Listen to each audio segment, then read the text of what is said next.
ลาได้ยินเสียงพี่ไหม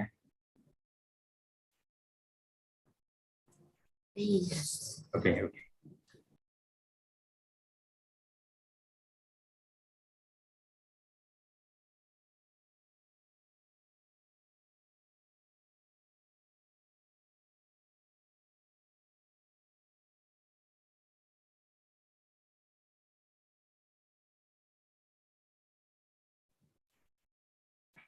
ครับ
Welcome to another Zoom meeting on the topic of meditation, of morality and charity.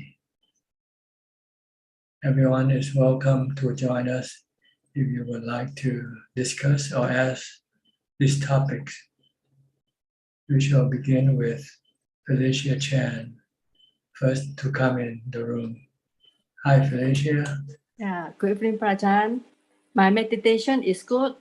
I can easily enter into emptiness anytime, anywhere. The mind still and calm. I feel very happy all day long.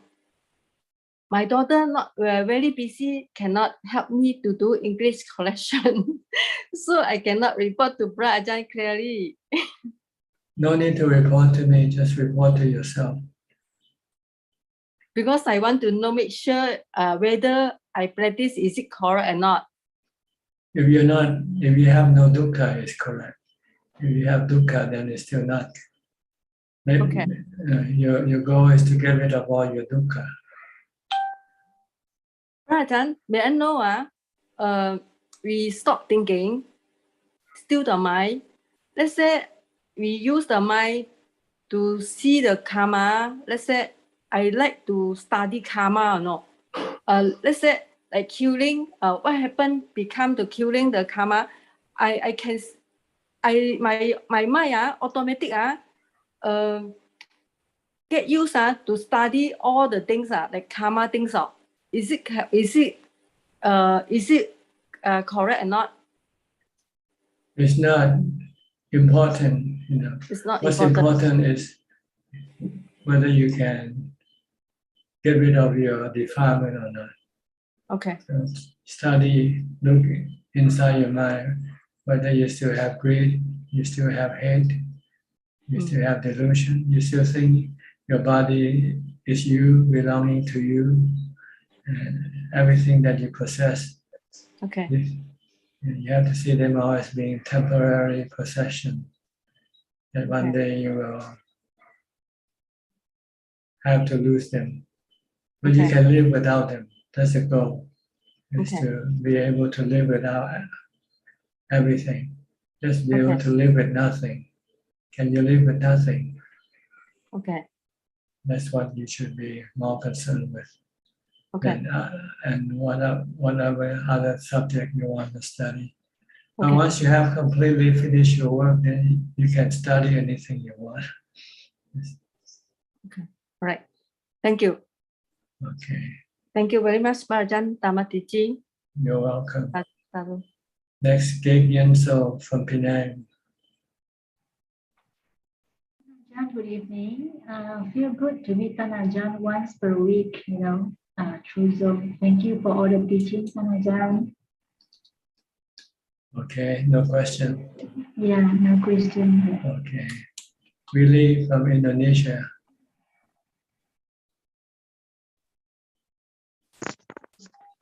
Good evening, Tanajan. I would like to ask. You have to speak louder. Okay.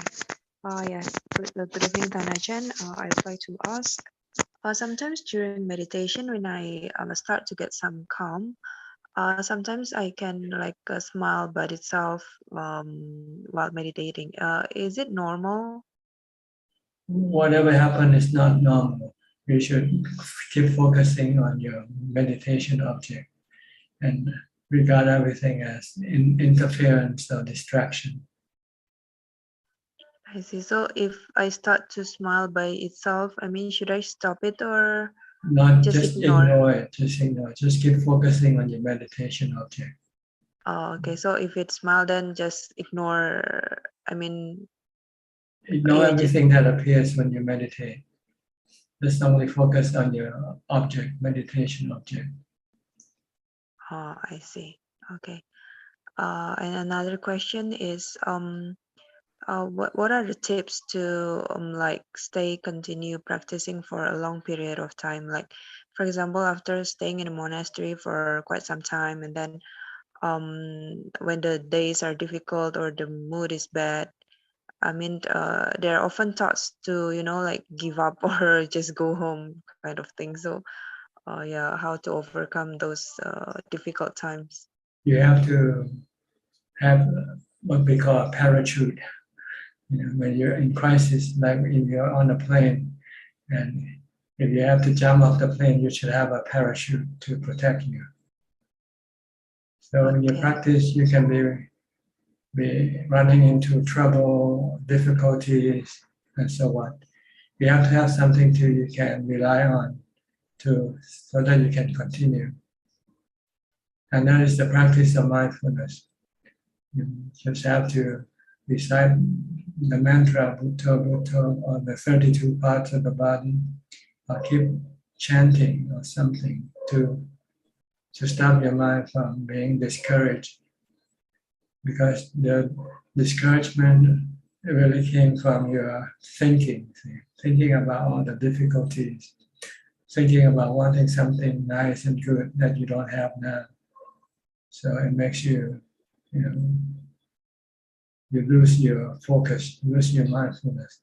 So you have to come back, bring back your mindfulness. You must be able to recite a mantra when you're in a crisis mode. The mind feel better and feel back to normal before you can stop. So it's very important to practice mindfulness until it becomes second nature to you. Whenever you need it, you can keep reciting the mantra or chanting the 32 parts of the body to stop your mind from thinking about things that will make you unhappy, sad, or discouraged. So right now you should try to do this and be able to do it maybe for 1 hour, at least continuously. So that when things go bad, just keep reciting the mantra.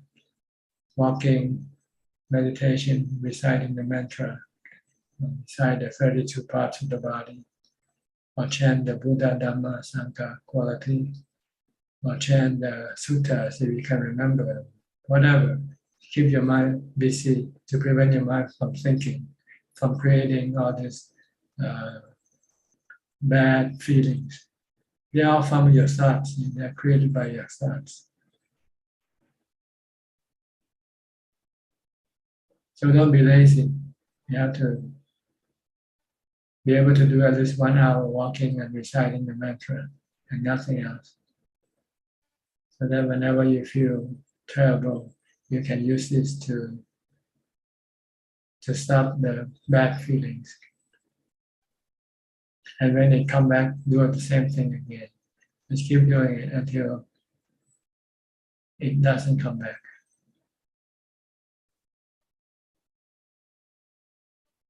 See, you let your mind wandering, thinking about this and about that. You're not focusing, you're not stopping your thoughts. Okay? Okay, Tanajan, thank you very much. Kok Seng from Singapore.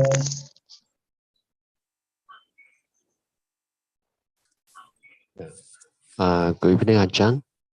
Tonight I'd like to ask about the question: how can we be consistent in our practice? Like for example, this morning I'm able to meditate from 4 a.m. to 7 a.m. and later part of the morning, another 1.5 hours.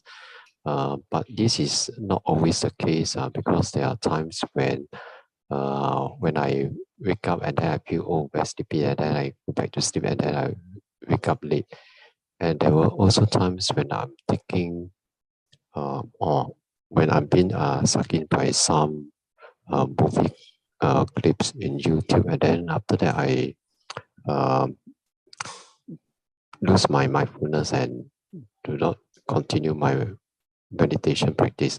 So my question is, how can we be consistent so that we will not be pulled away, whether by laziness or by some video clips that is very enticing?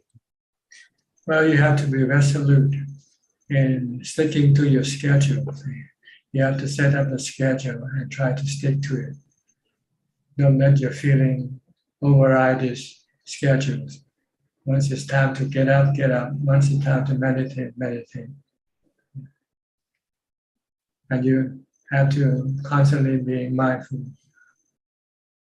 Because if you're not mindful, your thought can sneak up and then start to misleading you away from your practice, leading you away from your practice.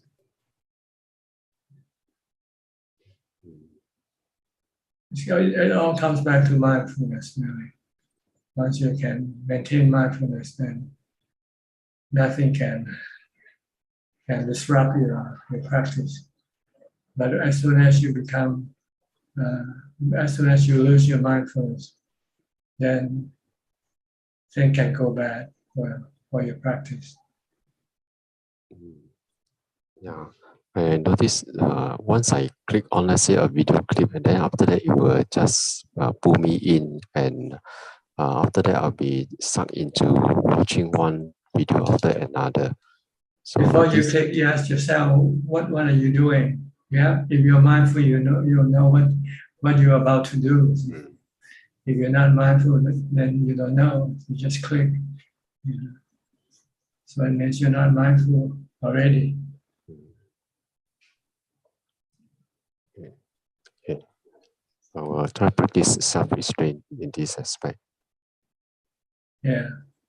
Without mindfulness, you won't be able to do anything because you'll be pulled away easily because you're nothing to hold on to.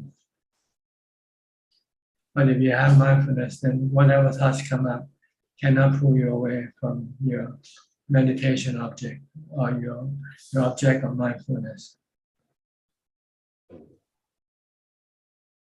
Okay. Yeah, I will be resolute the next time. Okay. Nanapat from Bangkok, no, from Ubon Ratchathani, northeastern Thailand. Just move back home. นมัสการค่ะท่านอาจารย์ I don't have any question right now ค่ะท่านอาจารย์ Okay. Professor Kenneth from Switzerland. Any question from you, sir? Hello, Tanajan. Yes, I'd like to ask a question. You often teach us about treating feelings and emotions and things like that, just like the weather, like natural phenomena that are coming and going. And can you stop it? Can you prevent it and prevent from it happening when it happens? Yeah, my question is, do we apply the same approach to thoughts, the thoughts that are coming as well? Thoughts you have to stop, because thought is the one that keeps creating this emotion in the first place. So you want to reduce as much emotion as possible. Unless it's when you're not mindful, then this thought will create emotion. Then you will then have to deal with it with wisdom or mindfulness. In wisdom, you say, this is like the weather. You just have to learn to live with it, so that you won't create any desire of getting rid or going away from your emotions. Then you would have no dukkha in your mind. Or if you can reestablish mindfulness, you can also use that. Recite a mantra, or do some chanting, or try to have something that you can rely on when you need to keep your mind, pull your mind away from your bad thoughts. Okay. Like maybe the 32 parts of the body. Reciting it forward and backward. This will force you to be really concentrating. Hair of the head, hair of the body, nail, teeth, skin, flesh, sinew, bones, all the way to the 32nd part, then repeat it backward. Recite it backward. The Buddha said this is how you should contemplate the 32 parts of the body. If you can do this, then you can pretty much pull your mind away from bad thoughts, bad emotion. Whenever you feel bad, just start reciting the 32 parts. But you have to learn it first. You have to practice it first. Not do it when you need it. Because when you need it, when you haven't yet learned it or practiced it, you will not be able to do it. But if you can use wisdom, you say everything is anatta, right? The Buddha says. Whether it's the weather or your emotion, your feelings, your thoughts, you just leave it alone and don't react to them. If you can do that, that's wisdom. Don't react to anything, just merely knowing. Then there will be no dukkha arising from your desire to get rid or to hang on to something. So there are different levels. The level of mindfulness, then you have to have something that you can use to regain your mindfulness. But if you're on the level of wisdom, you treat everything like the weather. Okay? So it's gonna rain, let it rain. It'll stop sooner or later. So you get sick, or let it get sick. You'll get well sooner or later. If you don't, then you die. You accept everything. With wisdom, you accept everything.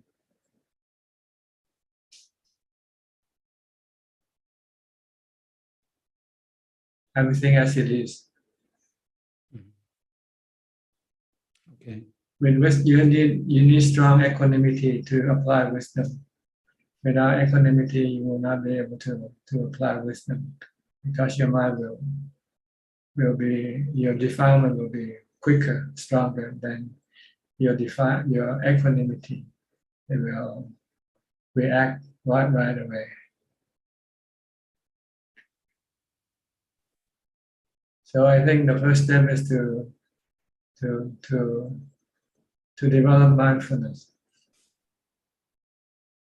to the point where at least you can, stop your bad feelings and your bad thoughts when they come up.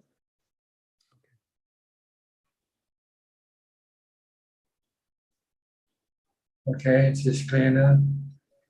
That's very clear. Danajan, thank you very much. Okay, Philip. Where's Adeline? She's busy with the kids. You have to unmute your microphone. Unmute. Okay. Good evening, Danajan. Yes, she's actually listening in the room with the kids. Okay.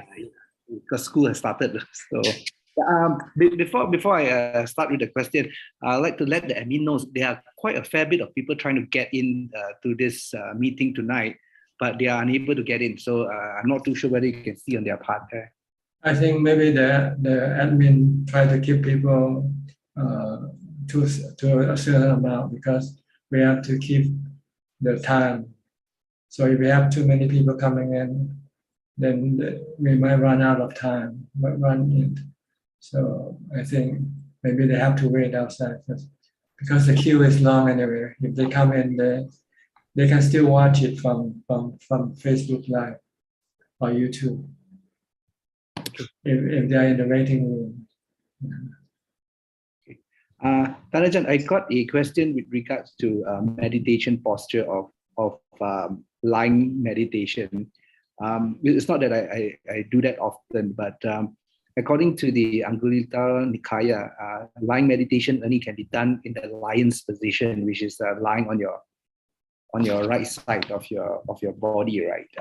Is that the only way to recommended by the Buddha to do lying meditation? You know, sometimes because if I sit too long, I need to straighten my spine, you know, to stretch out my leg. Is this the only way that you can do it, or you know, there's the other way, which is lying down like almost like dead like that, which I know is not advisable because you fall asleep quite fast.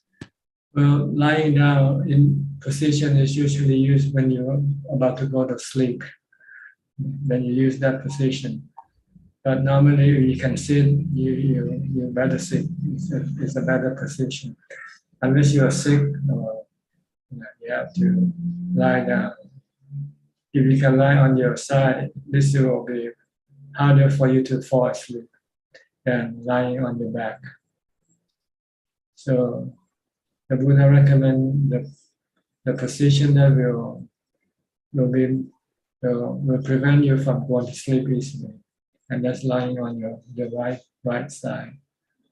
Maybe you can lie on your left, but since they only show one example, lying on the right, so everybody thinks this is the only position. But I think you can use common sense. You can try, you know, all these different lying posture and see which one is the best in preventing you from going to sleep. And sometimes you get sick, but you still want to meditate, right? So when you rely on your back, then you might fall asleep. So try you can lie on your side instead. This is the position the Buddha taught the monk when they go to sleep. Never lie on their back when they go to sleep. They call the lion posture, Yes, like a lion.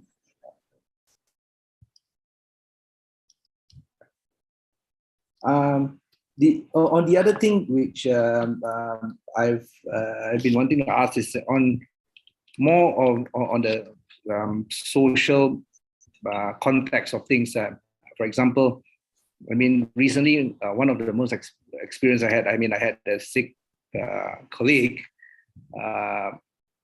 who asked me, hey, you know, what's going to happen to me? I mean, and to know the truth, I just blatted out. You know, you either get better or you get worse. You know, and I don't think people can take that very well. And on hindsight, you know, maybe I should have just kept quiet. You know, but I think sometimes people want sympathy and just want to hear good things. You know, but I mean, that was the nature of things. I mean, you either get well or you just get worse and die. Yeah, you have to know the type of medicine you give to people. Yeah. So you should give bitter medicine or medicine with syrupy medicine, you know. But sometimes people complain that they're sick to me and say, oh, it's all right, you'll get well soon. Sooner or later, you'll get well. Sooner or later, your sickness will disappear. Because everything is anicca. Everything is temporary. It's true, you know. But you don't know whether you're gonna get well or whether your sickness will disappear when you die. You know, when you die, the sickness will disappear also, right? Yeah. Yeah. So you're not lying. You're telling the truth. Yeah. Right. Yes, you have to know the person. If they're practitioner, they say, oh, you know, body is anicca. It's gonna have to die sooner or later. But if you don't think the person can accept this strong medicine, you say, oh, sickness is anicca. So, Okay. Yeah, sometimes when people ask you, what's going to happen to me, I'm sick, it's my karma, or they say, I don't know why I get diseases, I just blurt it out, I say, you either get well or you're going to get worse. or you can use the song Que sera, sera. Yeah. Whatever will be, right? Whatever. Or keep silent if you don't know what to say. Just keep silent. Just tell, I'm sorry, I don't know. Just tell me you don't know. You don't have to prove to everybody that you know everything. You can learn to be stupid or ignorant for a while. It's good maybe sometimes to be ignorant. Don't get yourself in the spot. Yeah. Okay. All right, Karen from San Jose.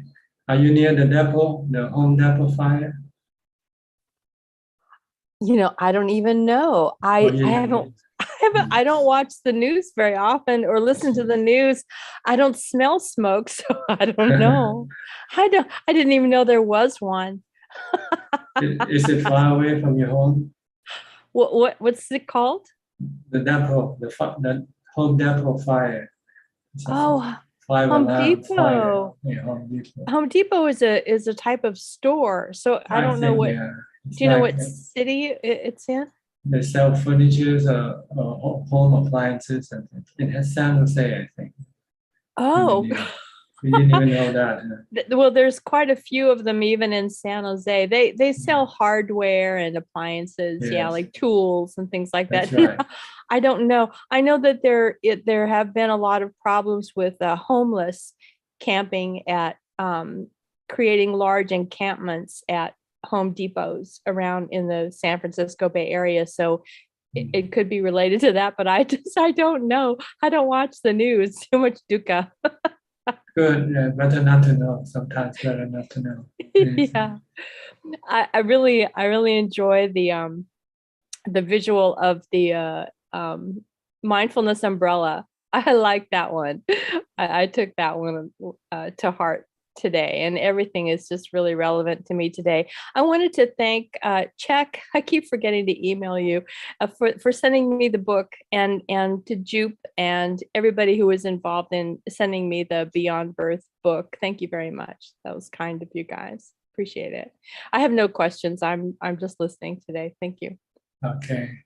Kevin, next Kevin. Is about to fly to Thailand pretty soon, huh? 18, I think. 6 more days. Fly on the 17th and land on the 18th. 17. Okay. I'm in which is near Seattle today at my friend's house. I see. Yeah, I have no questions. Thank you. You fly direct to Bangkok? There's no direct. I mean, but you don't spend the night on your stopover, right? Just switch plane or something like that. Yeah, just switch planes in Korea.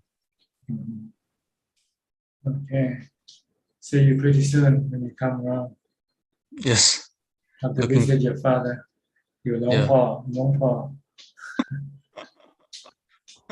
I never thought about calling him Long. His father is a monk. It's been 4 years now. He is as a monk. He had 1 more year to finish his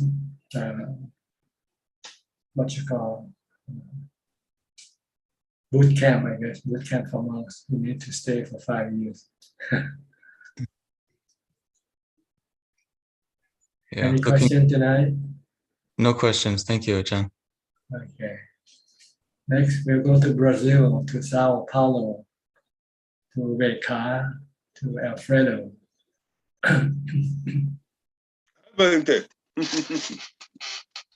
Now I have a doctor of teeth. in 10 minutes. my teeth is a problem, a difficult problem on left side. Okay. Have you gone to see the dentist? Yes. In 5 minutes. I have a problem that my dent is not to do resolve. It's a difficult problem. You can look at it as anicca, anatta, you know. Oh yes. Anicca, anatta. Yes, body is. Fix it if you can. If you cannot fix it, then just learn to live with it. Yes. A bigger super body. Use mindfulness, use ubeka, use your name to live with your toothache.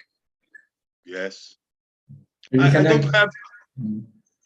cannot fix it, then you have to learn to live with it, right? Yes. I don't have a right eye too. Oh, see, only have one eye, huh? Yes. Not a problem. Okay. Body is good. Body is good. Body is not a problem. Body help us to live, ne, Bante? Yeah. The problem is with the mind, right? Yeah, the problem is the mind. The mind is always unhappy with this or with that. Yes. But the difficult of things is good, ne, Bante? Help us to fight on life, ne, Bante? Difficult is good, ne, Bante? Not fight with life, understand life and live with it. Oh yes. You cannot fight life. Life will always win. Yes. You just learn to live with it. Learn the nature of life and then live with it. Yes. Life is aging, life is sickness, life is death. Yes. You like to say a mental life, ne, Bante? Is better than physical life, ne? Definitely, because the mind never get old, get sick, or die. Yes. But it gets unhappy because of the defilement. So you need the practice of meditation and wisdom to get rid of your defilement. Once there's no defilement, then there's no problem for the mind anymore. Yes. The knowing is perfect. Yeah, knowing without any desire. Yes. No desire for anything to be anything. Let everything be as it is. Yes. I like the slogan of Nike. Just do it. Just do it. Okay. Just do it. Is our karma, ne, Bante?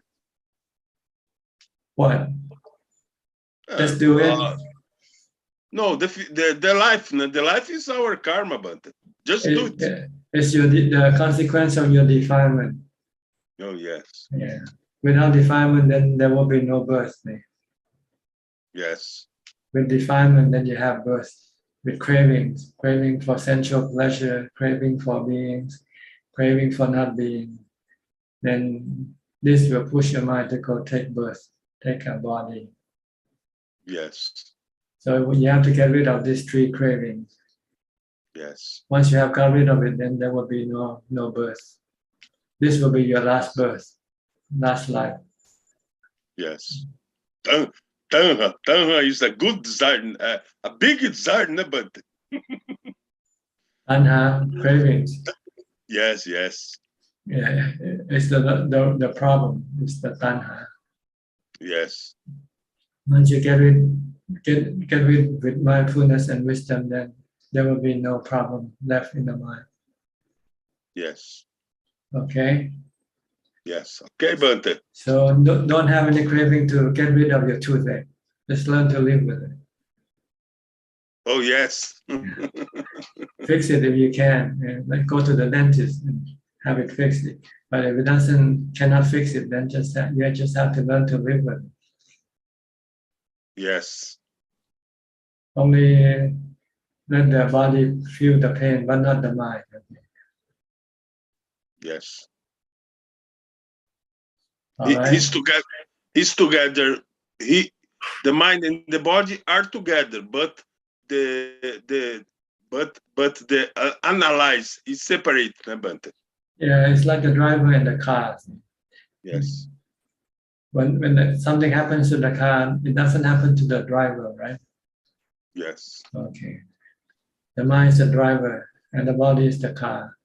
Now you have a toothache, it's like having a flat tire. So you fix your flat tire, change the tire, change the tooth or something. Yes. Okay, use your big car when you're doing it. Very smart, Bante. Yeah. Okay. Yes. Okay. All right. Next, Judy Jonas.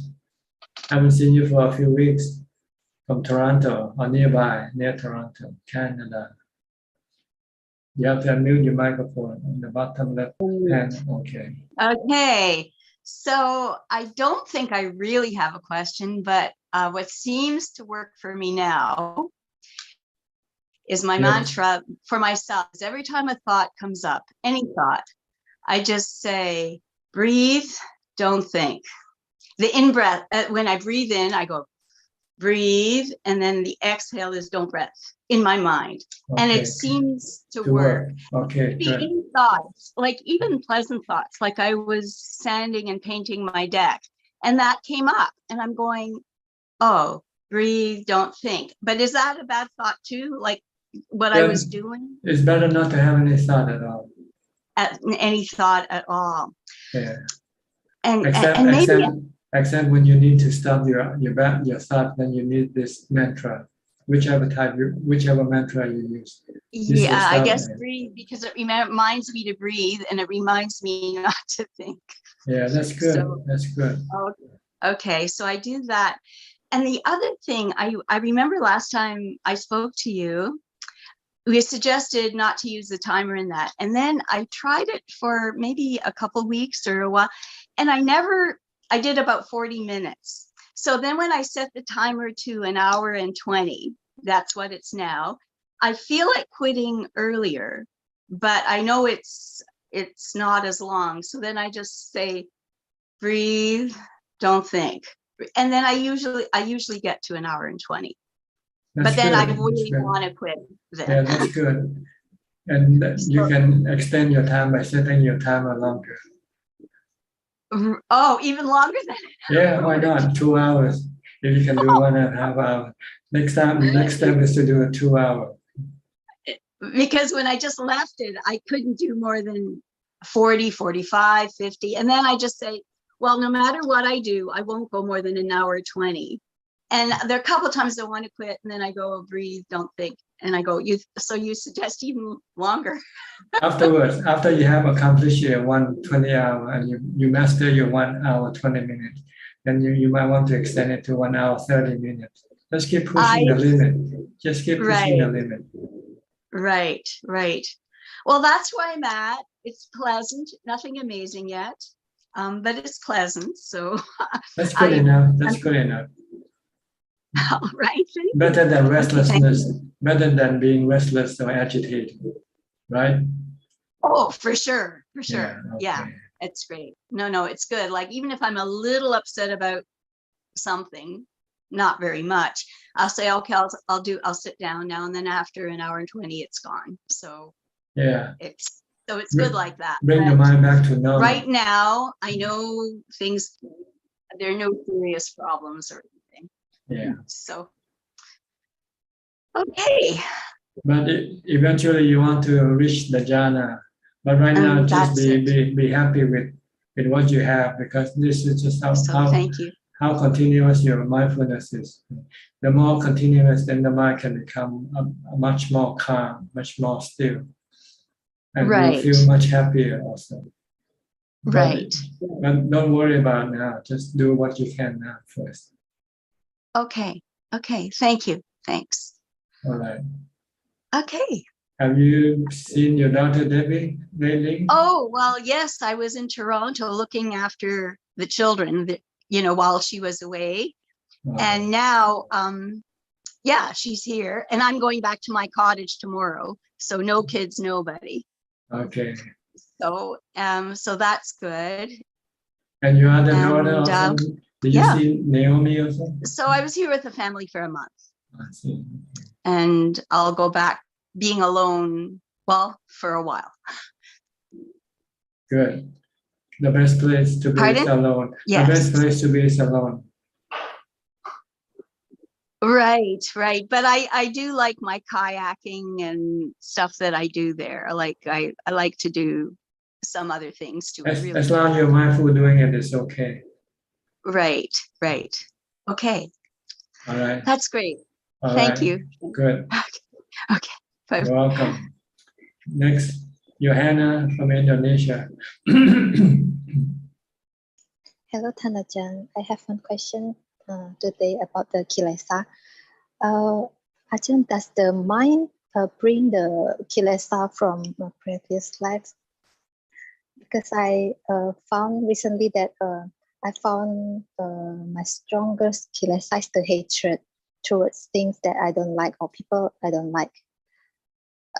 So I guess I'm experiencing the what I read on the book Beyond Birth, that if we learn from our Kruba Ajahn, then he will dig out our kilesa. So I think I'm experiencing it right now. I noticed that all this time it seems like the hatred is underwater and I cannot see it. But recently with mindfulness, I just seem to see the hatred. It just seems to enslaving the thoughts. But with mindfulness, I can stop it before it enrolls until I cannot control it. So Thanajan, maybe can you give me some wisdom on how to little by little to eradicate it?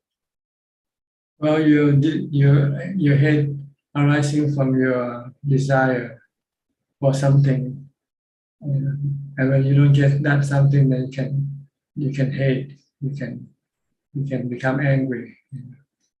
So if you can reduce down your desire, your cravings, then you will be less angry or less hateful. Mm-hmm. Yeah, I can see that it's the hatred of the desire of not being able to dismiss the things that I don't like, the condition or people that I don't like. It arises from that, the desire of not being able to dismiss that thing. Because you have expectation from people to be so and so, and if they don't meet your expectation, then you can get mad at them. Mm-hmm. So don't have any expectation. Just take them for what they are. Yeah. Just live with them. Yeah. The way they are. Yeah. You cannot change them. You cannot do anything to them. The only thing you can do is to accept them for what they are. Yeah. Okay. You cannot change what you hate, but you can change your mind, your attitude toward them by accepting them for what they are. Mm-hmm. If they are bad, that's them. It's not you. You don't have to hate them for for being bad. Yeah, sometimes it just gets too tempting. Like just seems to test our patience. So kind of hard sometimes. It all comes to the fact that you don't have enough equanimity yet. If you have strong equanimity, then you can just you won't react with hate or love or fear or delusion. You just take things as they come, take things as they are. Mm-hmm. So practice more meditation, get more equanimity. That's the real way of solving your problem of hatred. Yeah. So it's the lack of equanimity, right, Thanajan? That's right. Okay. Okay, thank you, Tanajan. Alvin from Kuala Lumpur. Good evening, Tanajan. I don't have any question. No question. Okay. Now we come to Vancouver, Canada, with Sri and Czech. Hello, Tanajan. Good evening, Tanajan. Yeah, I like the new analogy, the parachute. You like every analogy. You like everything. Parachute, Ajahn. Parachute. No one just now. I think Karen likes it. Umbrella. Parachute, yeah, that one's a great one. Yeah, I thought we have a snowfall warning. It's like it's almost like what happened to Thailand the other day. Oh, I see. We never have snowfall like in April. In April. Yeah. Yeah, weather is changing. Ajahn. Okay. Just accept it for what it is. Okay. It's anicca, so Anicca. then a few days later it disappears. And the heat wave comes in and replaces it. Yeah. Ajahn, I remember you talk about two types of Dhamma. Like one is like worldly type, and then the other one is supramundane, mundane and supramundane. Lokuttara and Lokiya Dhamma. Lokiya deals with the three realms of existence. Lokuttara deals with the noble disciples. So they are different level, or they are totally different? See, the Lokuttara is the ones that will propel you out of the orbit of the samsara. So meaning the three characteristics? Yes, the practice of wisdom with the support of samadhi or meditation or mindfulness. So it will then pull your mind out of the range of the three world of existence, the three realms of existence. But this goes in stages, in four stages: Sotapanna, Sakidakami, and Anakami. And then the fourth one is when you completely detach from the three realms of existence.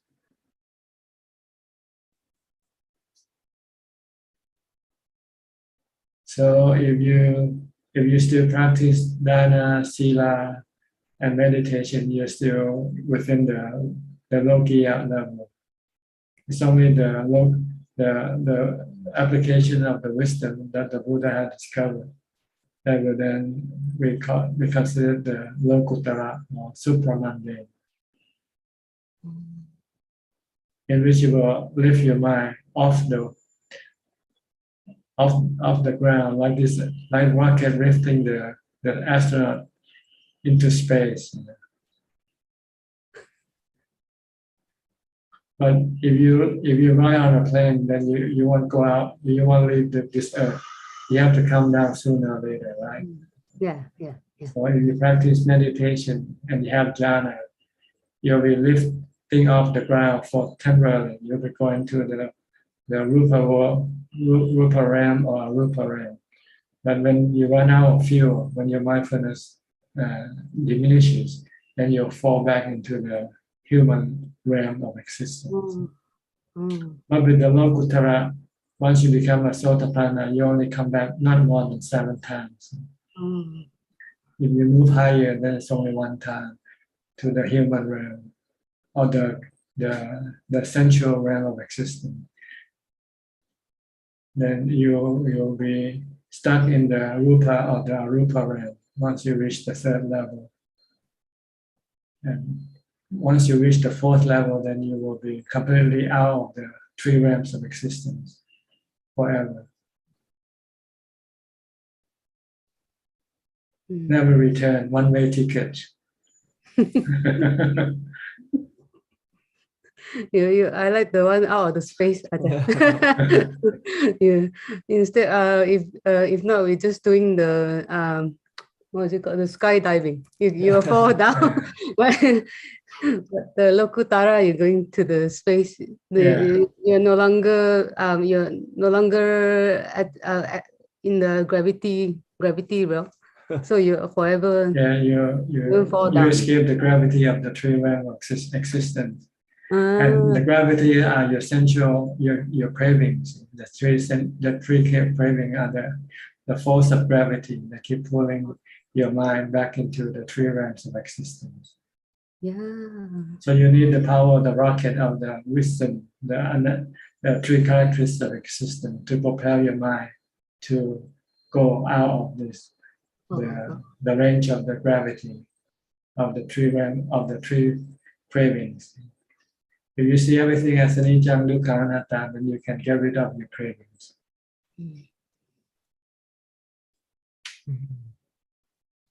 Oh, Ajahn, you can come up with like you can come out with so many simile, like just like wow, blow my mind.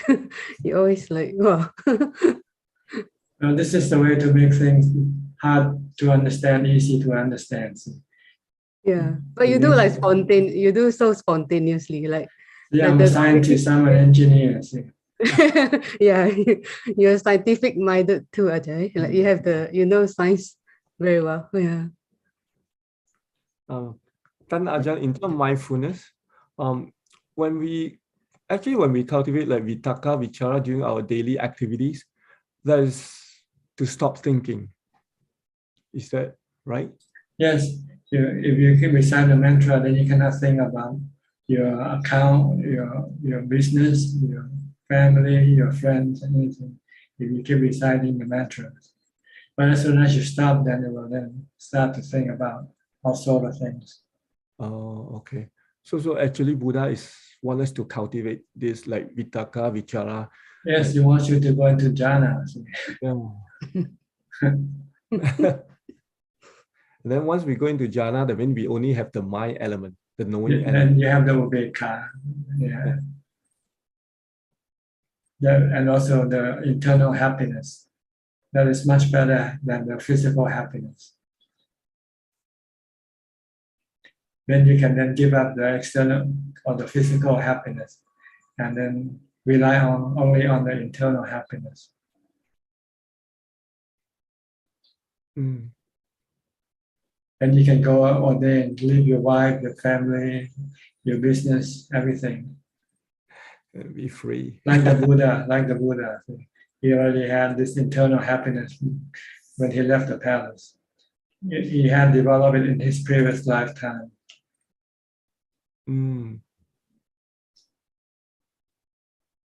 But the Buddha only went into jhana once, right, Ajahn? Yeah, but that's because the only occasion allowed him to enter automatically. But he knows that he can go back anytime he wants. But he needs to be alone. So just one time he already know that, like he already know that he can make himself happy, like he can do that, like one.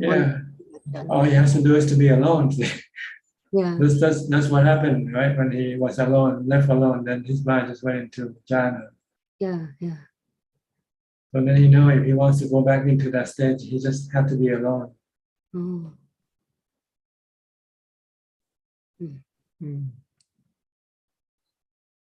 Okay.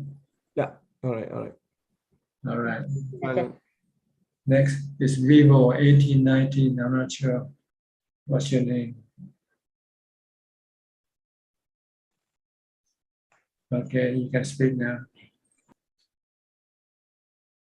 I have no question today. Okay, you just want to listen. Okay, good. Next, I think somebody from Japan, AJP,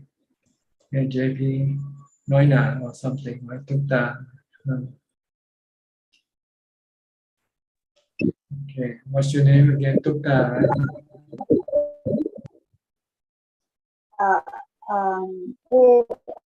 King Kong from Japan. I'm fine. I have no question. Okay.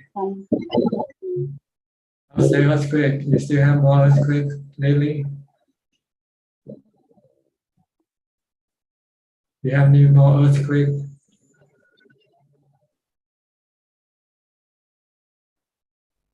Can you say the same thing? I cannot hear you. Never mind, it's okay. It's not important. Okay, I'll move on to the next person, which is Gary from Singapore.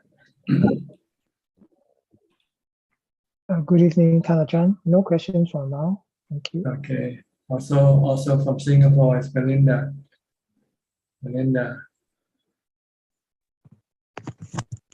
Hello, Tanajan. No question for now.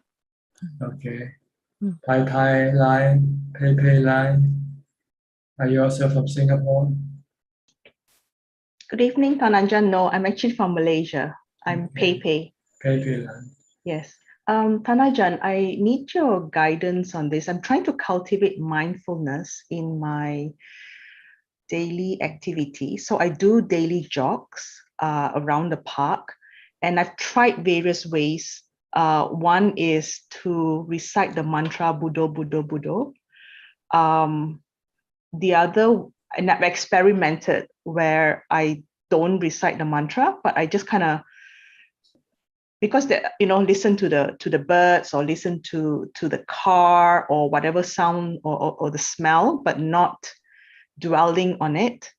Either way, after a while, thoughts will seep into my mind. So I'm just wondering, what's the best way for me to try and cultivate mindfulness when one is doing like a slow jog or a slow walk? Just focus on your walk or your jogging. So focus on the step of your walking or your jogging. Left, right. Like marching. Okay. So that would be my mantra, the left, right, left, right, yeah. left, right. But without the mantra, just keep watching the left foot and the right foot as it keeps moving. Do I then open my mind to the sounds surrounding? No, ignore everything. Just only what you need to know. Like when something in front of you, when you walk or jog, you want to make sure that you know what's going on, but don't pay them too much attention. Pay most of your attention on your steps, on your foot, on your feet. Okay. So just focus on the left, right, and that's right. That's right. Okay. All right. Then you will not be able to go think unless you're not focused. When you're not focused, you can sneak away and start thinking without knowing it. Okay. Right. Thank you. The mind is very sneaky, Yes, extremely. I find that it's even with the mantra Buddho, Buddho, Buddho, after a while, I start to think about other things as well. You have to be patient. That when you're starting, this is the normal for the mind to sneak away because your mantra or your mindfulness is not continuous yet. But as your mantra or mindfulness become more continuous, then it's harder for the thought to sneak out, the mind to sneak out and think. Okay. Just be patient. Just accept your status right now. You're just like a beginner. Thank you. Let me try that then. Okay. Thank you. Next, Sajalka from Silver Spring, Maryland. Thank you, Tanajan. Very beautiful teaching. I take the opportunity to thank Czech for sending me your latest book and really enjoying that and really actually reading it. And so that's one thing. And then I use a sweet point that he raised about this Vitaka Vichara. And we don't talk much about that, if I'm not correct. But Ajahn Martin, who's also a student of Lungta Mahabua, he actually talks about Vitaka Vichara in these terms. That means he's saying that means when you are watching Buddha, you are saying Buddha, you are breaking it up, and you are thinking that Buddha is short, this Buddha is long. If your meditation object is your breath, then you say this breath is long, this breath is short, and that is how he's articulated as an example of Vitakka Vichara. That's right. When you concentrate on your meditation object, you are using Vitakka Vichara. Yeah, but not only that, he's actually analyzing the breath. That means he's paying attention to see which one is deep, which is short. That means you are engaging yourself in that process. Similarly, for the Buddha, you're breaking it up. You're saying, oh, this Buddha is short and this Buddha is long. So this is actually repeatedly goes into that. That's actually not actually analyzing, just merely knowing it is for what it is. It's for what it is. But you are actually paying attention. But my thing is that once you go into, as you say, that in the actual jhana, those things will drop out and you wouldn't even know, right? The meditation actually to drop out and you don't know you forgot your breath, you forgot your meditation words, right? Eventually you get into emptiness and equanimity and merely knowing. And all the other conditions will disappear. Thank you. That's okay. All. But this is not something you have to worry about. What you have to worry about is your concentration. That's all. Or focus. And then everything will fall into place by itself, by themselves. You don't have to say, when will this going to happen? When will I get pity? When will I get sukha? If you do this, you won't get it. But if you keep focusing on your breath or your mantra, then this thing will come up. Okay, so don't try to analyze your meditation. Where am I now? Am I with Vitakka? Am I have Vichara? No, you don't do this at all. Ask yourself, am I watching my breath? Am I sticking with my mantra? That's what you want to analyze. Okay. All right. Next, Evie from Indonesia. Nama bertanya Achan. Can Achan hear me? No, not loud enough. You have to speak louder. Can Achan hear me now? Yes, better. Achan, I want to asking.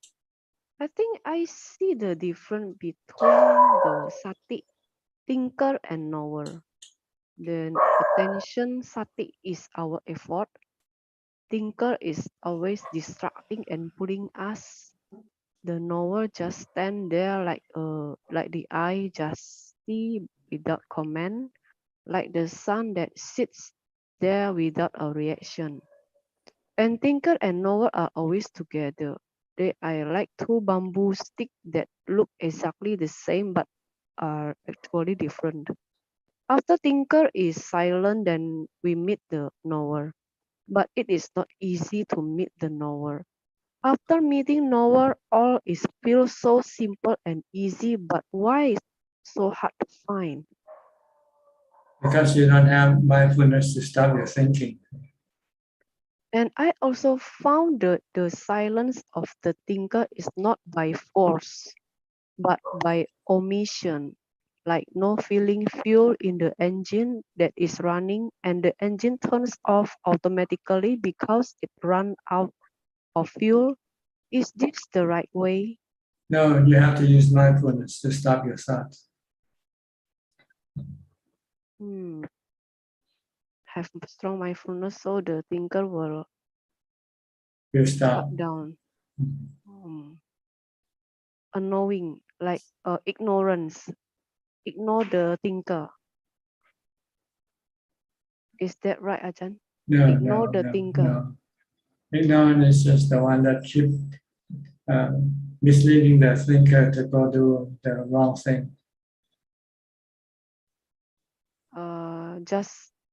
I mean, ignore the thinker is we must attention only in anapanasati and the thinker is going anywhere, just ignore. The thinker will stop when you have full mindfulness. Have full mindfulness with anapanasati. Yes, right.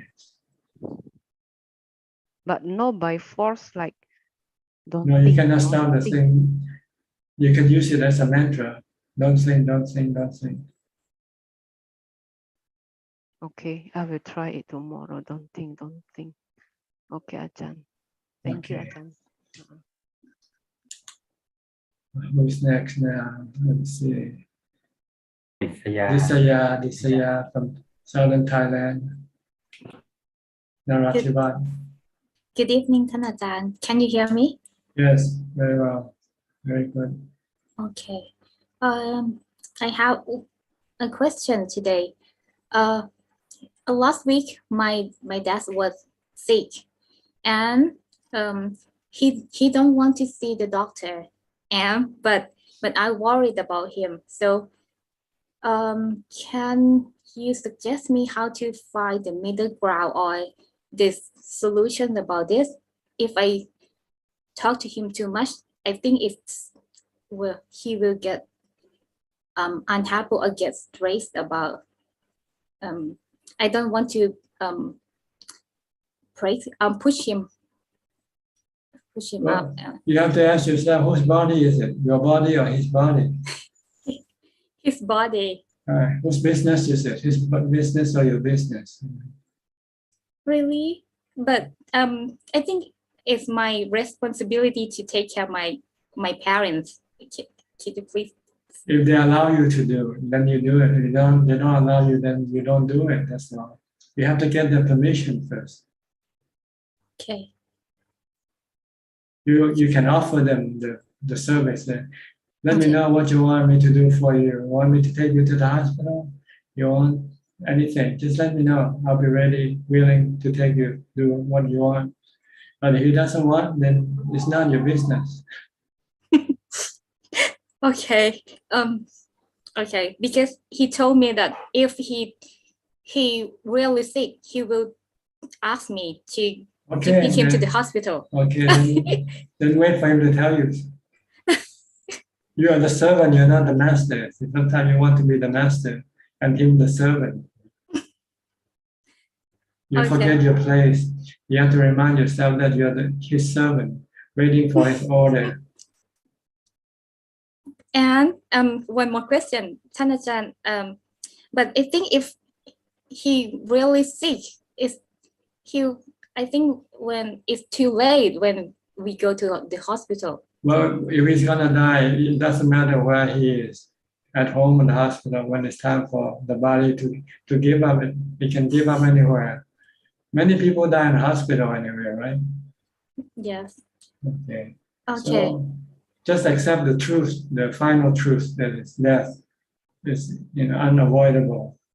So then you don't have to worry too much, Okay, I got it. Okay. Okay. I have two questions. My auntie asked me to ask you two questions. First, last year, me and my auntie was shot by the police.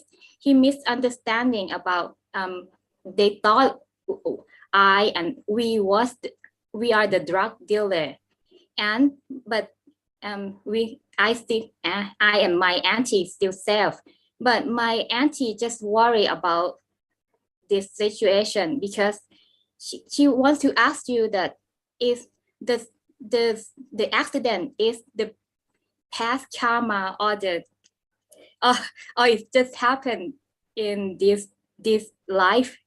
She was asking. Well, the karma comes from you being born. So if you're not born, then you won't have to meet this consequence.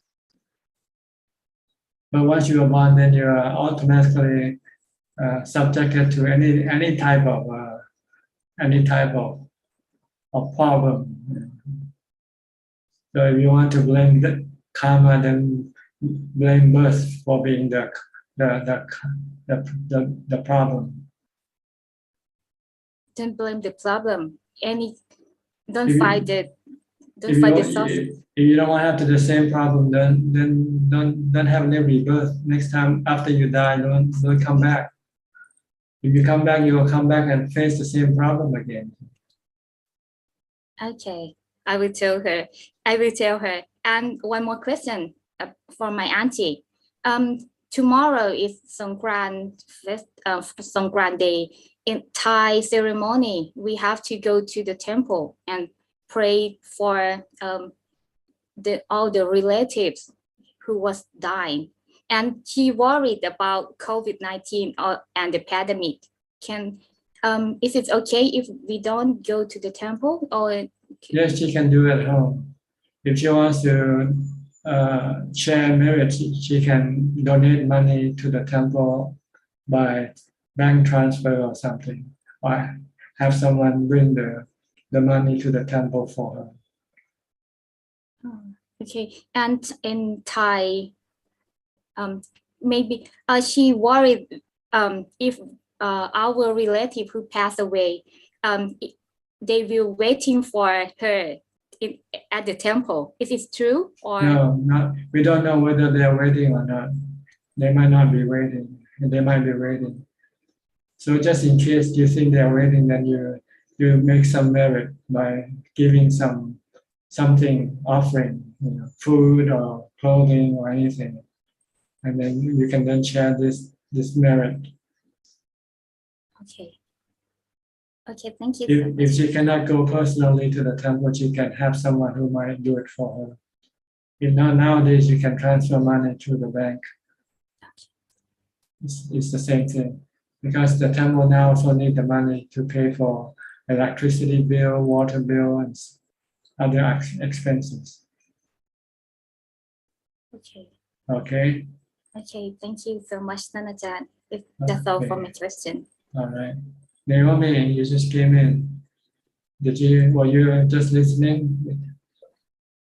No, I just came in. I just started listening. You see your mother? She's on the corner. Yeah, she's always listening and she's meditating a lot nowadays. Okay, good. I have a question.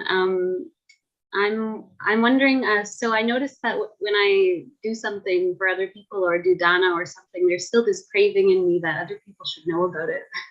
And I wonder how I should reduce, let go of that, that craving that other people should know about those things. Because whether people know or not, it doesn't change the consequence of your actions. You still reap the action without people knowing, because your mind feels good by helping other people, by doing services for other people. You already reap the result. But your defilement think that you should be recognized, you should be praised. This is not what you want, because this is not something that is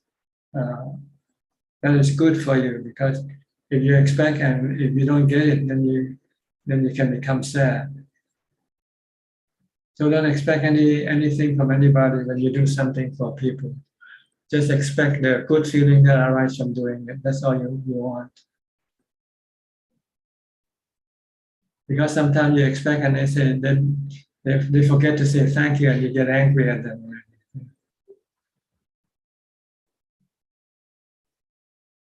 So don't expect anything from anybody when you do something for people.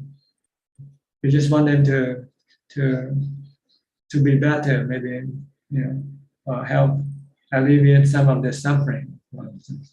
Once you have done that, you feel good already. And this is the real benefit that you get from doing charity or dana. The other thing I just call bonuses, which might happen, which might not happen. So don't expect this thing. But if they come and say thank you, okay, you just will say, okay, fine, you're welcome, and so forth. But it's not as important as what you get, the good feeling from your charity.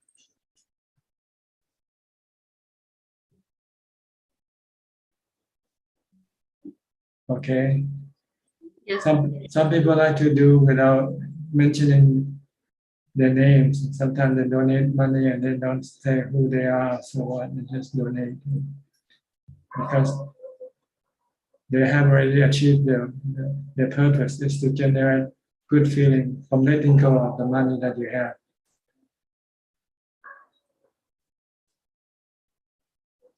Okay. Yes, yes, that's really helpful. Thank you. Is that all for today? Yes, that's all. Thank you. Okay. Then let me try Facebook. Do we have any questions from Facebook tonight? Today? Yes, there are two questions from Facebook,ท่านอาจารย์. The Okay. first question is from Diana. I have been working to free my mind from fear. Is there any meditation that you recommend? Thank you. Well, when you're fearful, the Buddha says you can chant the Buddha Dhamma Sangha quality to stop your mind from generating fear by thinking about the thing that cause you to have fear. When you cannot think about them because you have to chant the Buddha Dhamma Sangha quality, then the fear will disappear. So, but you can do other things as well. You don't have to chant if you don't want to. You can recite a mantra, any type of mantra. Buddha, Dhamma, Sangha, or just Buddha, Buddha, Buddha. If you keep reciting, then the fear will disappear because the fear comes from your mind, not from the objects that you think about. So when you stop thinking about the object, then the fear will disappear. Next question from Yapto. Namaste อาจารย์ Can you explain the difference between หลวงปู่ อาจารย์ สมเด็จ and ครูบา Thank you. Well, these are like we used to address people like Mr. and Mrs. Depends on the status. Long is usually a word that means venerable or holy. And with Po, the word Po means grandfather, grandpa. So if you have addressing an old monk, you usually call Long Po. But if you address a monk with some what you call, I can't think of it. But monks in Thailand are given titles or like rewards, like reward them with different titles. So you have to address them what their title are. Somdet, Jiao Kun, Paku, and so forth. These are the title given to monks. So you have to just if you want to address the monk, if you don't know, you can just address in English. Bhante, Bhante. That's good enough. Okay, is that all the question? That's all ท่านอาจารย์ Okay, anybody back in the room now? Anybody would like to ask any more questions? You're welcome to. Willie. Okay, Willie. Yes, Dhanachan, I would like to ask, while reciting the 32 parts of the body or the sutta during walking meditation, should it be recited in English or in Pali? It's up to you. If you can recite in English, you can also understand what you're reciting. If you recite in Pali and you don't understand the Pali, then you don't understand. So you'll be like a parrot. Okay. The parrot can recite what you ask it to do, but it doesn't understand what it is reciting. So if you want to have wisdom or knowledge, then you should recite in the language that you understand. But if you only want to stop your mind from thinking, then you can use Pali or English. It doesn't matter. Okay, so either way, I mean, if just stopping the thought, I can just recite in Pali. Yes, or translation, English translation or Thai translation or Indonesian translation. Okay, thank you, Dhanachan. Okay. Anybody else? Raise your hand and unmute the microphone if you like to ask more questions.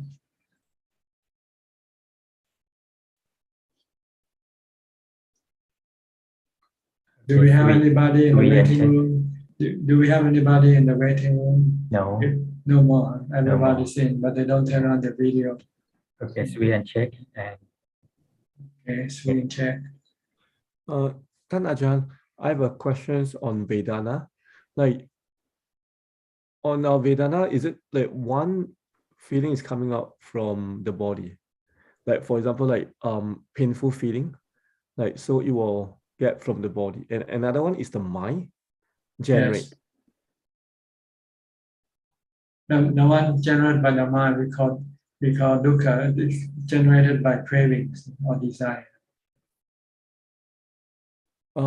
Yeah, dukkha. But normally you get both when you get sick. You get physical vedana and you also get mental vedana because you don't want to get sick.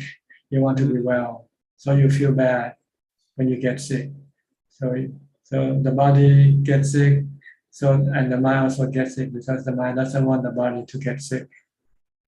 But you can eliminate the sickness of the mind by accepting that the body is the nature of the body to get sick, and accept it, and then there will be no dukkha in the mind. There's only dukkha in the body, the pain in the body. Yeah. That's what we're trying to practice. Like when I talked to Alfredo just now, we got toothache. Okay, just only have one, just the physical one. By accepting it and not trying to get rid of it when you cannot. Use ubeka, when you can stop your cravings, your desire to get rid of your physical pain. If you don't, then you need to use the mantra, Bhutto, Bhutto, Bhutto, when you feel bad, when you get sick. Then you won't feel bad. Only the body that will feel bad. But eventually it will also go away, right? Sooner or later, the sickness will go away. Yeah. Either you live or you die. It goes away anyway, right? Okay, because of the anicca, like yeah, anicca, anatta, you cannot force it. You cannot tell it to go away. It will go away of itself when it's time for it to go away. Oh, okay. Yeah, that's really helpful. Thank you, Tanajan. We can fix the mental dukkha, but the physical dukkha sometimes we cannot. We just have to learn to live it. Like when 2 years ago when we started having the spread of the COVID-19, we didn't have any vaccine or we didn't have anything, right? So people dying from it. But now we have vaccine, so we can deal better with the infection.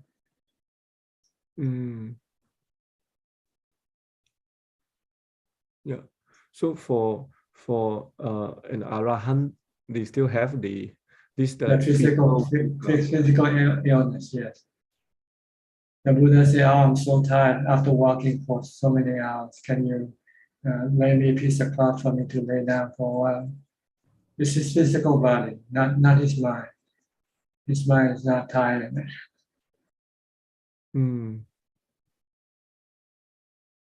Yeah, his mind is okay. Like the driver in the car. See?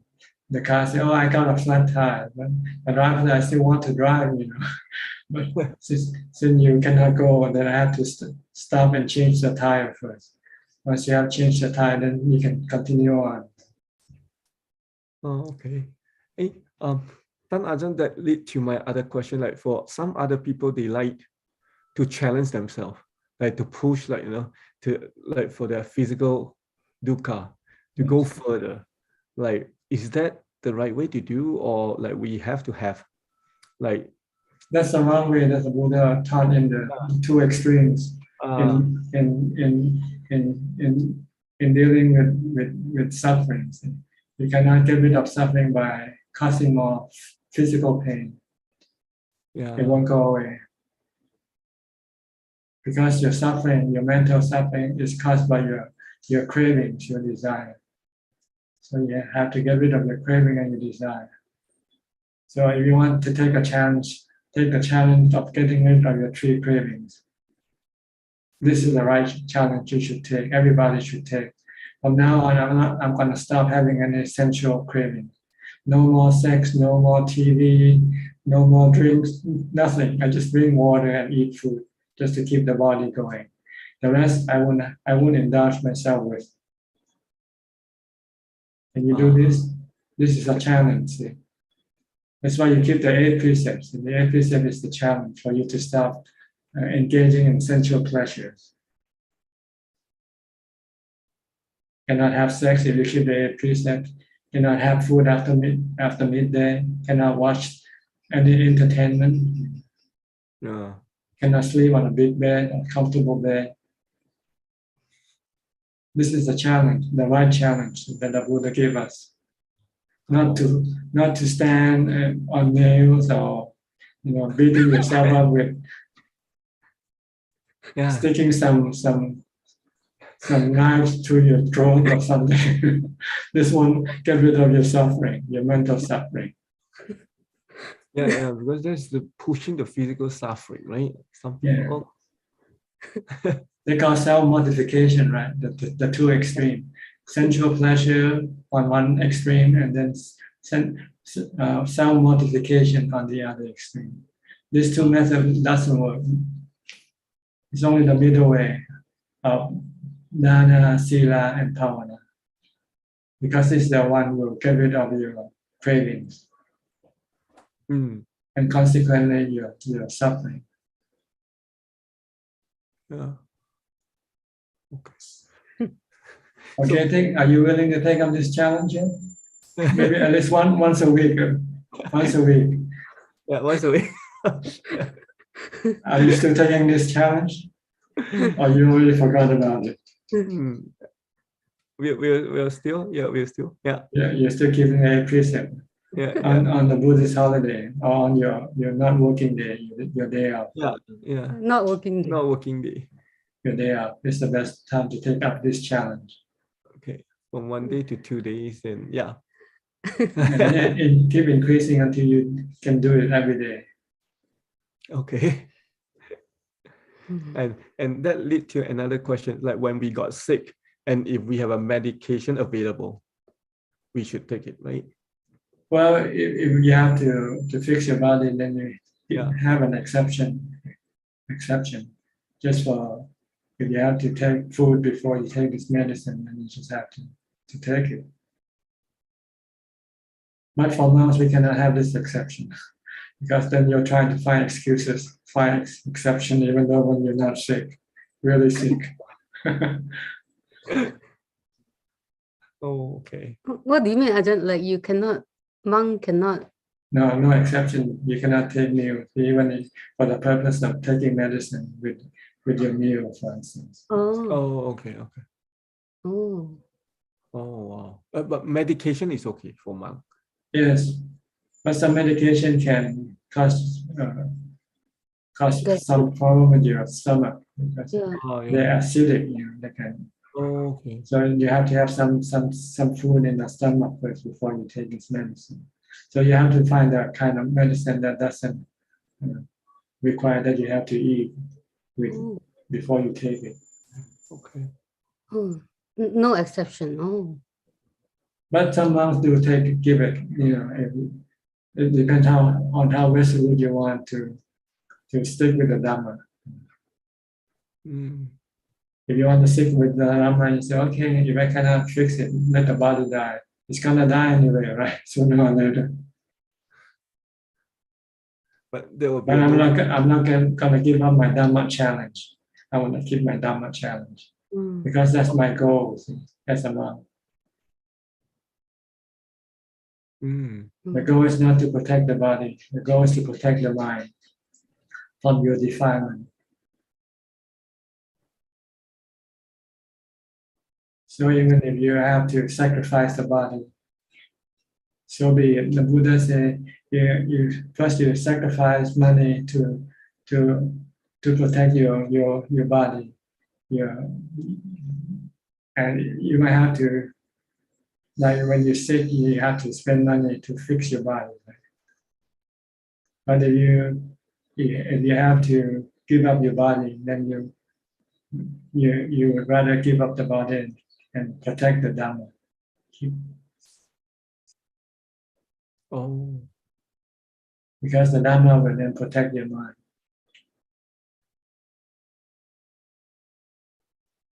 Oh.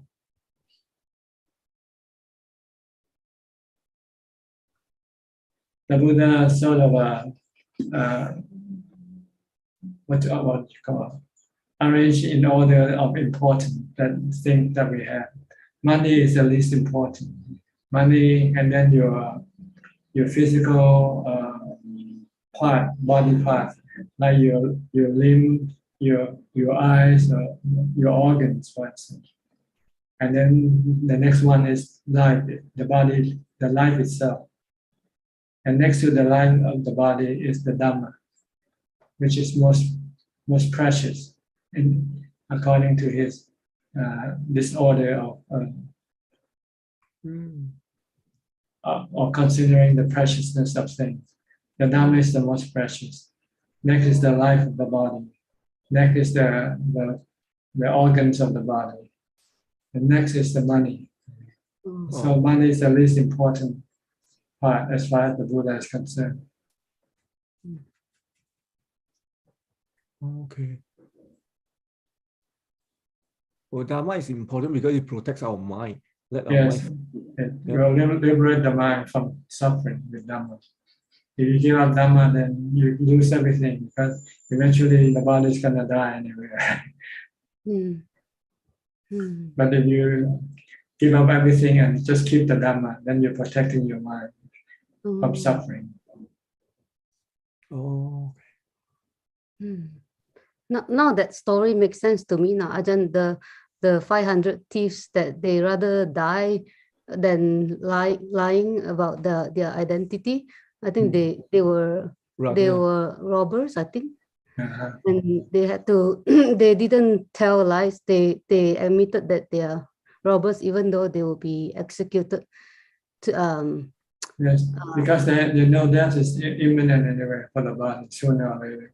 Inevitable, not imminent. But without sila, you can go to hell if you lie. You can go born in the undesirable realm of existence.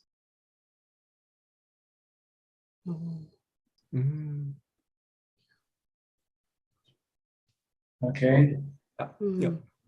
Thank you for stressing the importance of Dhamma to us, Ajahn. Okay. Yeah, thank you, Ajahn.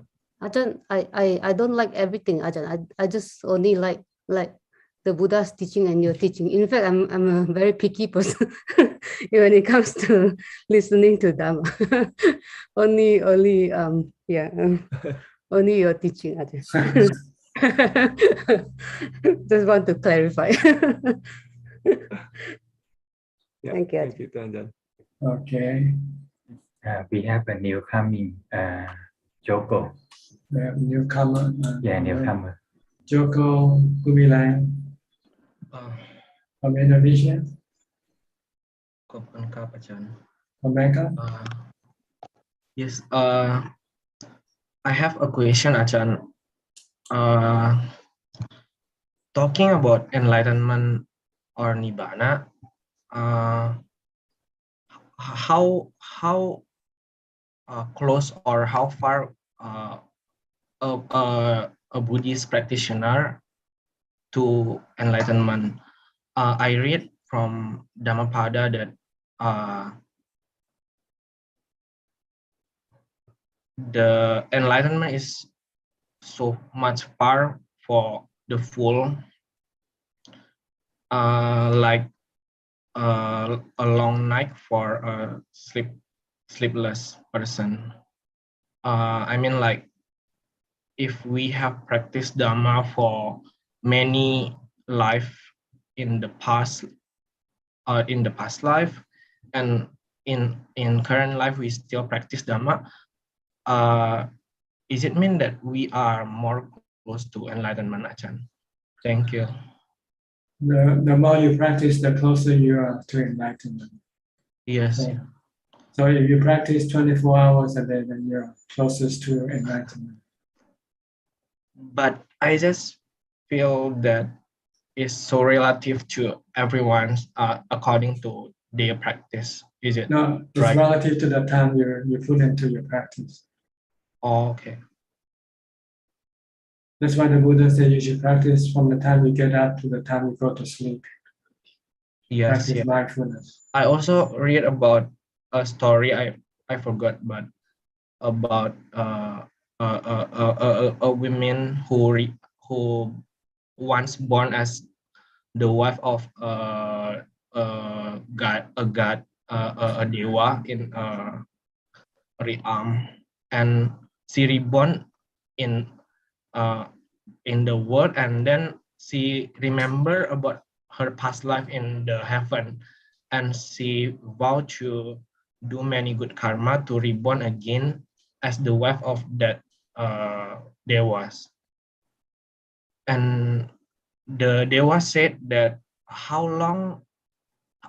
can human be freed from suffering if their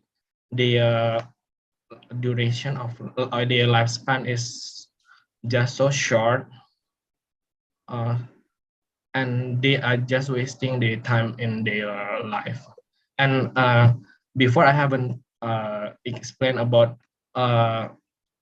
the women only left the god, the dewa, for probably one night and then reborn as manusia in the human world, and then after she fall and do many good karma, she reborn again as the goddess as the wife of the dewa again. And the dewa said, how long should we freed from suffering, human especially, if we don't practice Dhamma and just wasting our time in the world. And I just want to relate to how far we are or how close we are to enlightenment. This is Achan. Well, you have to be practicing samadhi, mindfulness, and wisdom. That's when you're close. But if you only keep the precept and do charity work, you're still very far away from enlightenment. I see. Is it wrong for a human to vow and do many good karma and having purpose to be reborn in heaven, Ajahn? It's stupid, see, because every time you reborn, you have to suffer. You have to get old, get sick, and die. But I think there are many Buddhists that just have this purpose. That's because they don't study the teaching of the Buddha. So they pick the teaching to suit their likings, like going to a restaurant and pick the type of food they want to eat. And not knowing that the food you're gonna eat will give you stomachache. I see, Ajahn. And if you study the teaching, then you know that you will have to go to vipassana eventually, as soon as possible. Yes, but I feel so fortunate to learn and practice Dhamma in current life, because probably in my previous life I didn't born as a Buddhist probably. And I can also learn and listen to your teaching. I think this is also another fortune for me. Thank you, Achan. Okay, you're welcome. Evie, you raise your hand again. Ajahn, I want to ask how the best deal with. Can you speak louder, please? Yeah, I want to ask how the best to deal with the greedy people who want to take advantage and harm us. Do I need to be frank to get him or her to back off just let it be? Because all I have done so far is just let it go, and I deal with it casually, but be careful with them. The best way is to use metta and ubeka to deal with people. If you can use metta, use metta. If you cannot use metta, then just use ubeka. But sometimes I think if I continue this, then the person will continue like that. So what should I do? Well, you have to prevent them from getting advantage of you. Because I do business with them, cannot can how to You have say? a choice, you can. It's just whether you want to do it or not, that's all. Yeah, okay, I will try. And the next question is, I have one family that she is got a cancer, but we all already know, but only this cancer woman she don't know lah, because we have seen many example of people after being diagnosed with cancer will die in a short time. Some are 2 weeks, some are a month. Does this mean that the mind has been willing to leave the body, or does stress make the disease worse? And what is the continuation of birth like for the one who dies like this? Because in the future, I don't know if I will be like this, Ajahn. Your future birth depends on your good and bad karma, not how you die.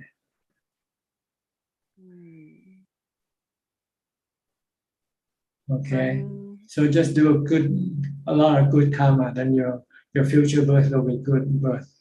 If you still have to be reborn, and if it's not the way. It's not how you die will determine what kind of birth you will have. Your future birth will be like. It's your good and your bad karma. If you only do good karma, you have good rebirth. If you do only bad karma, you do have bad rebirth. Born as animal, exist in the realm of the hungry ghosts, or in hell. Yeah. And today I have a dream, Ajahn. My dream is a dog and a cat fighting for a piece of chicken meat. And they end up with fighting fiercely until their body were bleeding and exhausted. And the meat disappear while they fighting. This dream is help me not to be like them. See something to be fatal like this. Animal fight for food. Human fight for everything. Do Ajahn have additional advice for this my dream, Ajahn? But the best way is just to forget about it. Don't give it any importance. If you don't know how to interpret your dream, then it's just better to leave it alone. And my opinion is just don't be greedy. Okay, that's good. That's a good opinion. Greed is not good.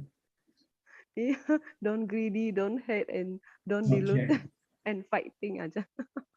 Okay, that's okay. Yeah, aja. Thank you. Would anybody else would like to ask any question? Maybe tonight we can finish a little bit early. Nobody, huh? Okay, Belinda. Belinda. Ajahn, this phrase keep coming back to my mind. I meant to say, Sabbe Sankara Anicca. There's one of the lines that it's part of chanting that I always hear. Sabbe Sankara. All formations are temporary. That's what it means. Nothing is permanent.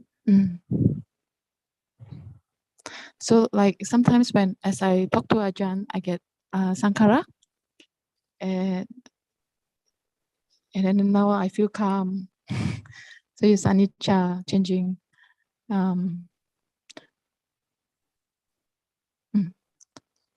See, Sankara can mean two things: physical Sankara and mental Sankara. Physical, everything that we have in this world are all Sankara. The trees, the body, everything are composite formations of the four elements. or 5 elements. If the body of human or animal are made up of the 5 elements. Why another sankhara is your thoughts, the sankhara in the nama khandha. This is also anicca, keeps constantly changing. You think about one thing, then you switch into another thing. So this is also considered to be sankhara.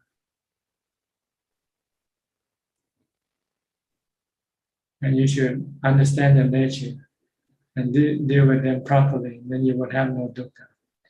If you deal with them improperly, then you get dukkha. If you deal with them with desire, with craving, then you will have dukkha.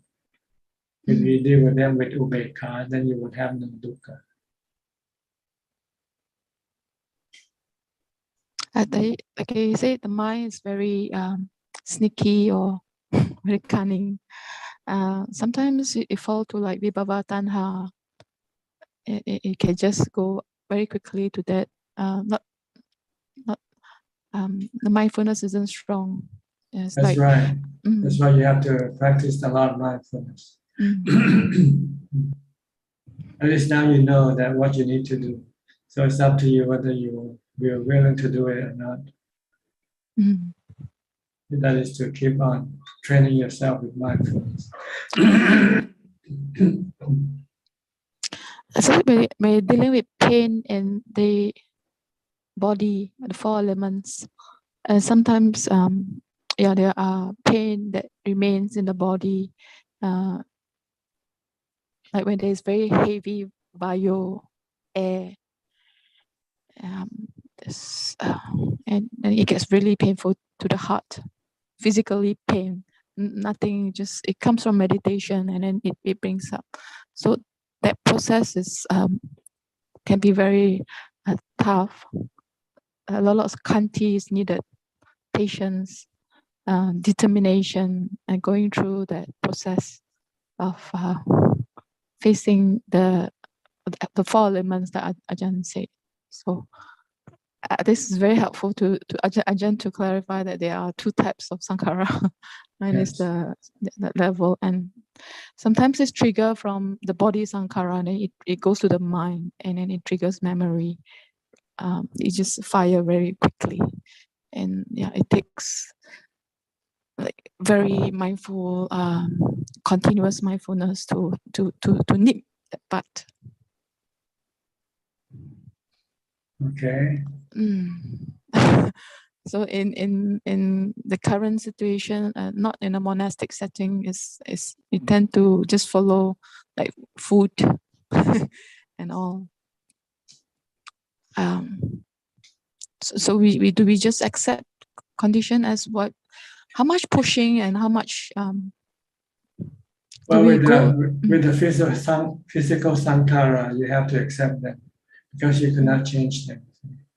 But with the mental sankhara, you can use mindfulness to stop it from time to time, and then direct it to think in a positive way.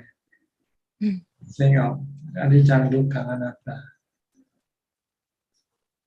Okay, this is how you should deal with the 2 sankhara. The physical sankhara, you just have to accept that this is the process. It will get old, get sick, and die sooner or later. But with the mental sankhara, if it keeps you restless and agitated, then you should stop it by using mindfulness. And if you think with avijja, then you should switch it to think with Dhamma instead. Think with anicca, dukkha, anatta. Don't think with the opposite. Seeing things as permanent, as conducive to happiness, as being something that you can control. This is wrong thinking. This is avijja thinking. Avijja sankhara.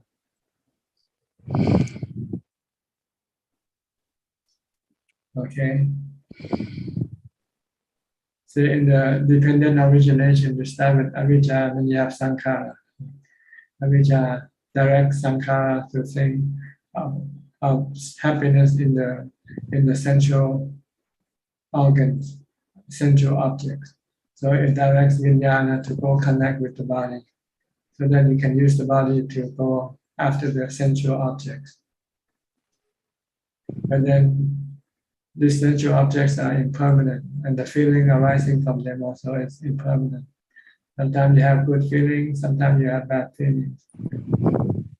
And then you have cravings to get rid of the bad feelings and to maintain the good feelings.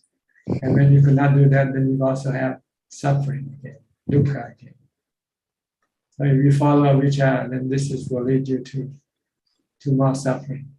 If you follow Dhamma, then you stop thinking, using mindfulness, stop thinking, meditate, go into jhana instead. Instead of going to the body, go into the jhana.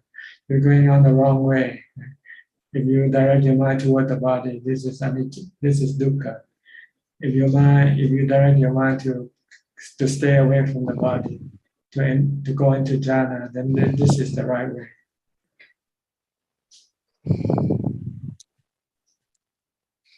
Okay.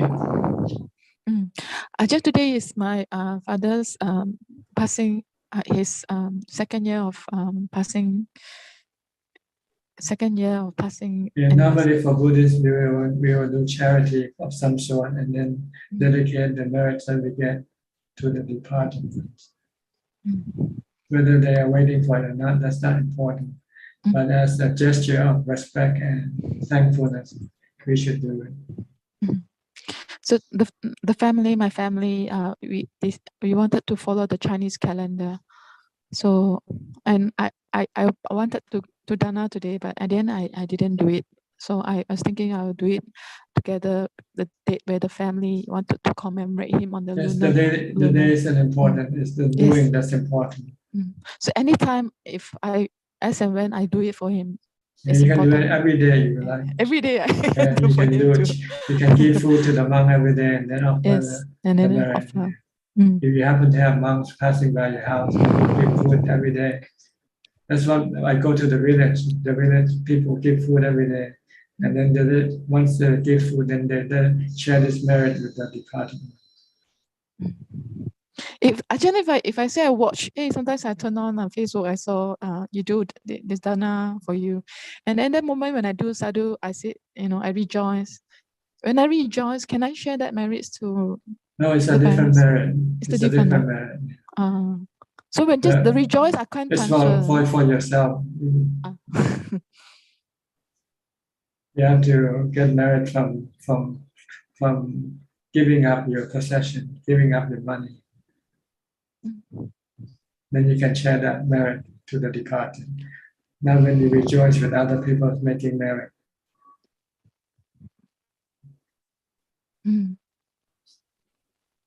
It's only when you're happy, when you cannot share this happiness with the departed one. At least according to the Buddha anyway. He said the only way to share merit with the departed one is by charity.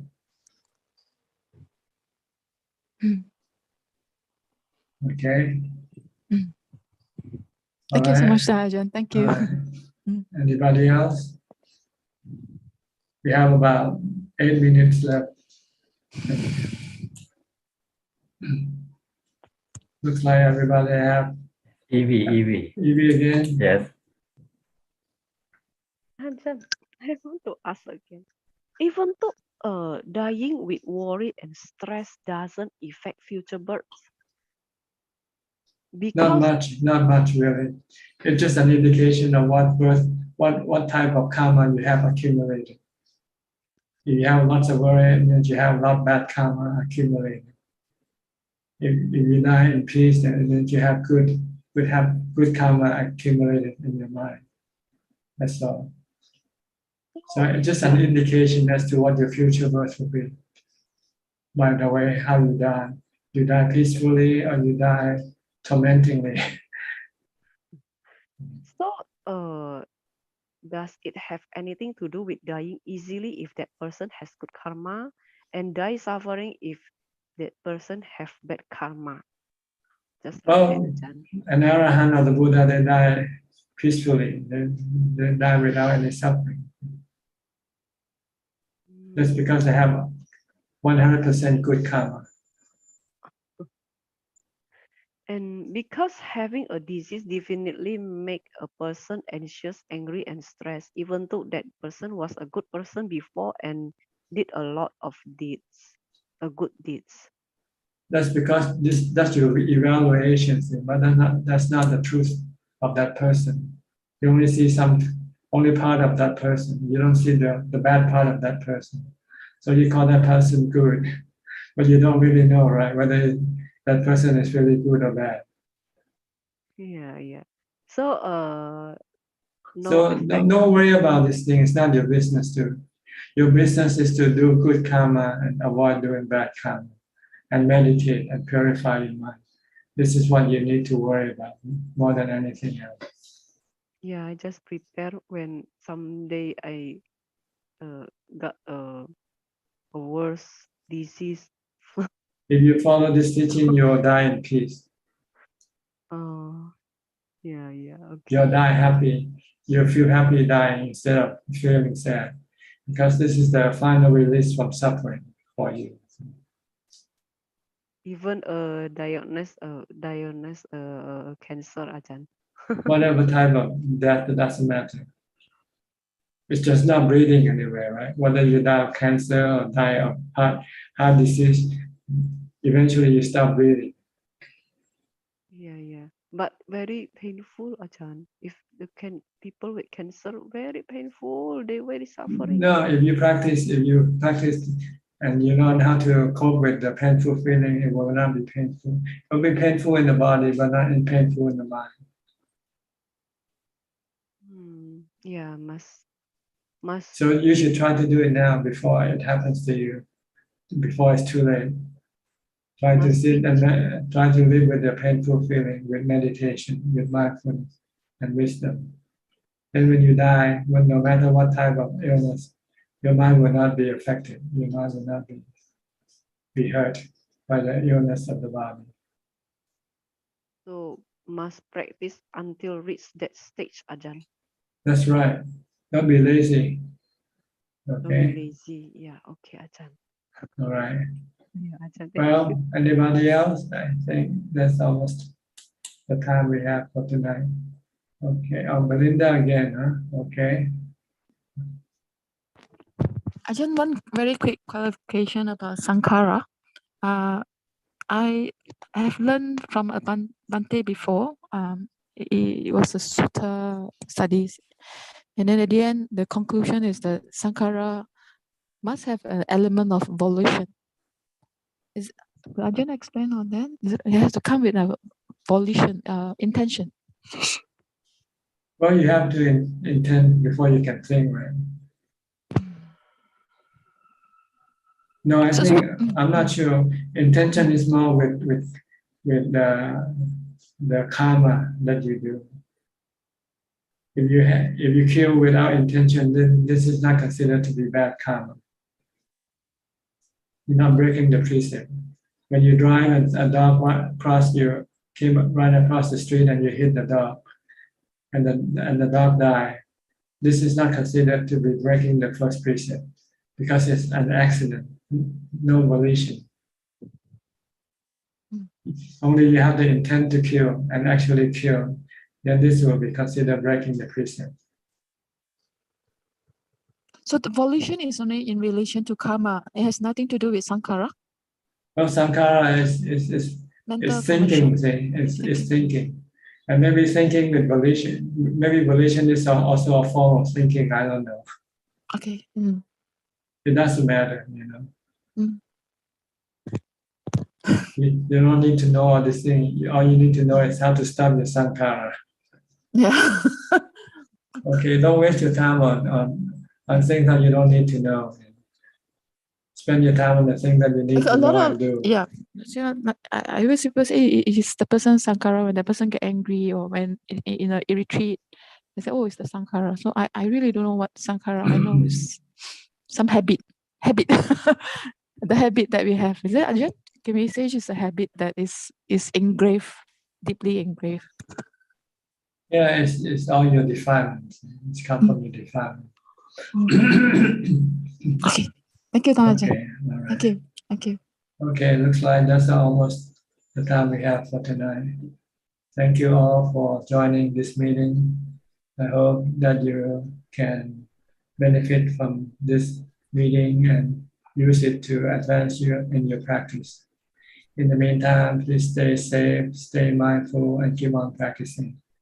And if all goes well, I'll see you again next week at the same time. Thank you and goodbye.